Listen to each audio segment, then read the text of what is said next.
أنتم مشتبهون. أنا أقول لكم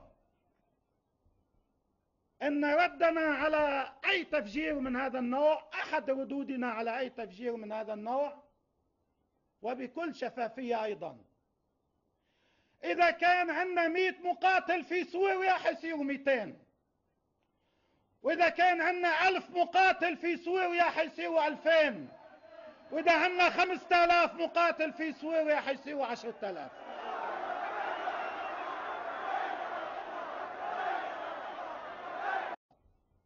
أنتم تضربون في المكان الخطأ. وإذا احتاجت المعركة مع هؤلاء الإرهابيين التكفيريين أن أذهب أنا وكل حزب الله إلى سوريا، سنذهب إلى سوريا.